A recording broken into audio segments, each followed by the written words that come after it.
Je me tourne alors vers toi, prophète Joël Francis. Est-ce que Dieu t'a parlé par rapport à ce sujet? Bon, je ne vais pas rajouter grand-chose, je vais juste confirmer ce qu'a dit mon frère.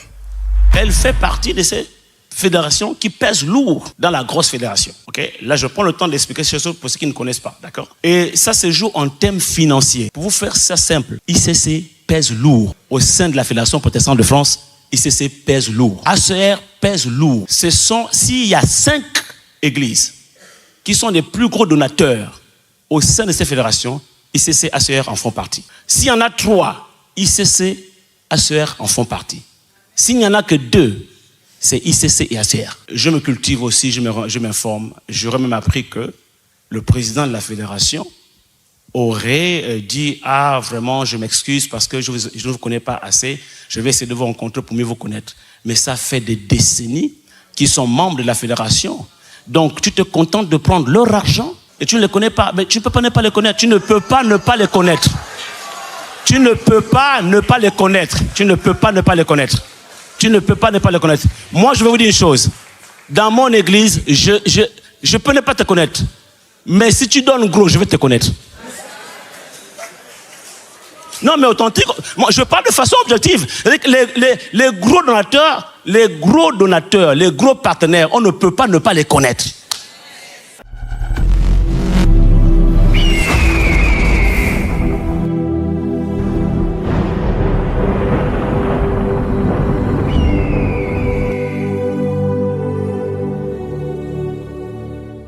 Un petit peu parler justement de comment ces persécutions auraient pu être gérées, et j'aimerais un peu venir avec toi dessus. Est-ce que tu trouves que les instances dirigeantes, les fédérations majeures du corps de Christ se sont positionnées correctement vis-à-vis de ces persécutions? Vous voulez que je parle en tant que frère en Christ ou en tant que prophète? Prophète, les deux. Non, si je parle en tant que frère en Christ, on dira que bon, ils ont fait de leur mieux. Vous savez, Les deux prophètes, les deux. Les réalités sont telles que, considérant le fait que, ayant conscience que... Mais si je parle en tant que prophète, je dirais, avec beaucoup d'amour et de respect pour ces fédérations, qui font un travail énorme depuis des décennies, mais je suis désolé, j'ai fait une lecture objective. Cette crise n'a pas été correctement gérée. Pas pour remettre en cause leurs compétences ou leurs facultés managériales ou de gestionnaire, mais pour essayer de pointer du doigt, pas essayer, mais vraiment pointer du doigt en tant que prophète, pointer du doigt certaines choses qui doivent changer. Il faut que certaines choses changent. Ma lecture est celle-ci, après ça n'engage que moi. Ça n'engage ni ma fédération, ni ma congrégation, ni une quelconque appartenance à laquelle je serai affilié. Ça n'engage que moi personnellement. En tant que prophète de Dieu, je crois et je pense fortement qu'il y a eu une discrimination dans le traitement des églises au sein du corps de Christ pendant cette crise de persécution. Oui, je le dis en connaissance de cause. On a tous suivi l'actualité. Lorsque une église est persécutée, c'est un membre du corps qui est attaqué. Si la main a mal, c'est tout le corps qui a mal. Les pieds vont se lever pour aller voir le médecin. Pour soigner la main, pour que le corps ne souffre plus. Alors que c'est la main qui a mal. Alors que c'est la main qui a mal. Ce sont les pieds qui vont se lever pour aller voir le médecin. Lorsque ICC a été attaqué, je ne vis aucune fédération se lever pour aller voir les autorités. Lorsque ACR a été attaqué, je n'ai vu aucune fédération se lever. Mais lorsque MLK a été attaqué, alors là, j'ai vu les fédérations se lever, prendre leurs pieds, aller rencontrer les responsables médiatiques, etc. et tout, les autorités, etc. et tout. Je ne suis pas là pour juger quelqu'un. Je fais une lecture objective en tant que prophète de Dieu. Et un prophète est là aussi pour dire la vérité. Pourquoi vous n'avez pas fait ça pour ICC? Pourquoi vous ne l'avez pas fait pour ACR? Alors, j'ai même appris que dans ces fédérations, il y a même des... J'appelle ça des obédiences. C'est-à-dire qu'il y a la fédération... Alors, pour ceux qui nous suivent à l'étranger, ce n'est pas comme chez moi au Gabon. Au Gabon, il y a ce qu'on appelle des confédérations. Une confédération, c'est une grosse fédération qui rassemble plusieurs fédérations. On l'appelle confédération. Alors ici en France, il y a une fédération, une grosse fédération. Il y en a deux grosses fédérations. Et il y a des petites fédérations. Et tu ne peux pas t'affilier à la grosse fédération qui est donc l'organe représentant l'Église auprès de l'État. Tu ne peux pas t'y affilier ou être reconnu pour que tu sois justement identifié comme étant faisant partie de la fédération si tu n'es pas affilié à une fédération intermédiaire. Et donc, on est obligé d'être affilié à des fédérations intermédiaires. Il se trouve que les églises dites d'expression africaine, alors ça c'est aussi une expression, je ne sais pas d'où ça sort, église d'expression africaine ou ecclésiole d'expression africaine, mais déjà ça stigmatise automatiquement. C'est-à-dire qu'on est ensemble dans le corps de Christ, mais il y a une fédération, ou du moins c'est une fédération intermédiaire, qu'on appelle, moi j'appelle ça une obédience, d'expression africaine. Mais non. En Christ, il n'y a plus ni juif, ni grec, ni blanc, ni noir, ni français, ni européen, ni africain. Il n'y a pas de distinction, ni occidental, ni africain. Il n'y a pas de distinction. Nous tous, on devait être mélangés dans les mêmes fédérations. Alors il se trouve que lorsque justement cette fédération d'expression africaine intermédiaire adhère à la grosse fédération, elle fait partie de ces fédérations qui pèsent lourd dans la grosse fédération. Okay? Là, je prends le temps d'expliquer ces choses pour ceux qui ne connaissent pas, d'accord? Et ça se joue en termes financiers. Pour vous faire ça simple, ICC pèse lourd. Au sein de la Fédération protestante de France, ICC pèse lourd. ACR pèse lourd. S'il y a 5 églises qui sont les plus gros donateurs au sein de ces fédérations, ICC, ACR en font partie. S'il y en a 3, ICC, ACR en font partie. S'il n'y en a que 2, c'est ICC et ACR.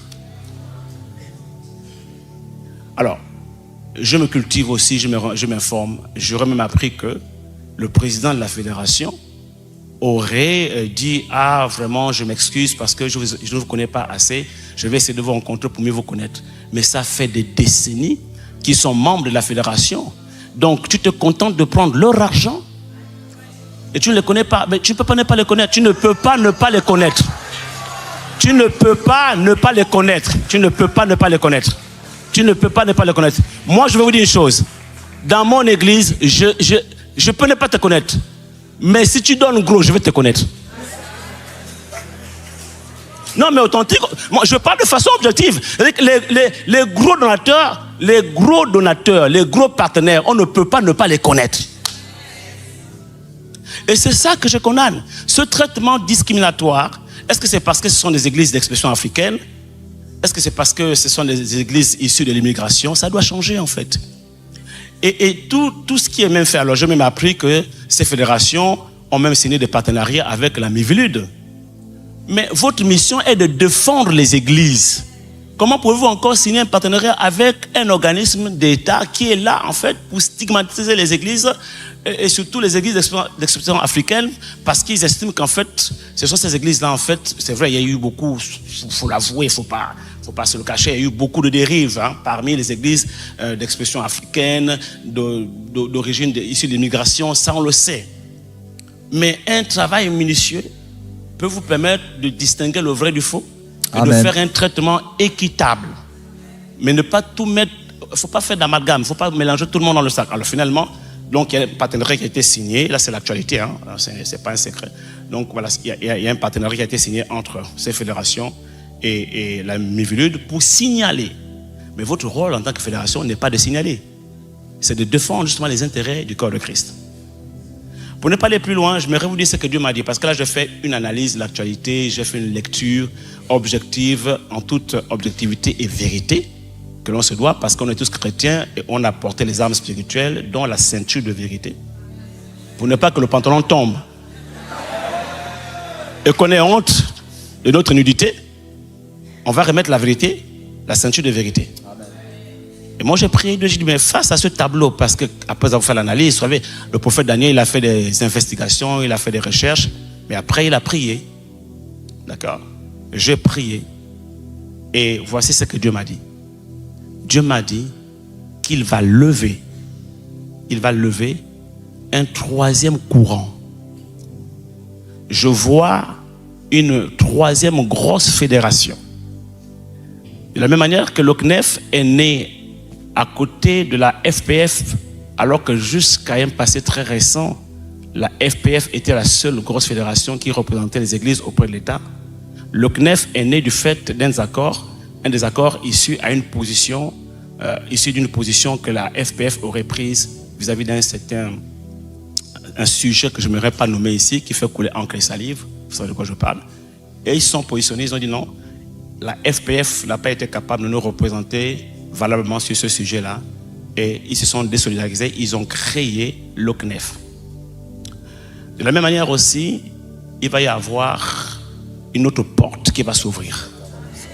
Plus que les églises d'expression africaine, et pas que d'expression africaine, mais issues de l'immigration, sont de plus en plus lésées par une sorte de discrimination dans le traitement et de stigmatisation, Dieu va permettre qu'il y ait une troisième grosse fédération, que moi j'appelle confédération, en fait, vous comprenez, qui va se créer. Et toutes ces églises-là iront là-bas. ICC, ACR, tout, ils iront là-bas. Parce que cette fédération va défendre les intérêts des églises, ok, auprès de l'État. En fait, cette fédération va remplir ses missions sur le plan juridique. Et c'est ça qui va arriver. Je n'ai pas dit qu'il risque d'arriver. Je parle en tant que prophète. C'est ça qui va arriver. Je me tourne alors vers toi, prophète Joël Francis. Est-ce que Dieu t'a parlé par rapport à ce sujet?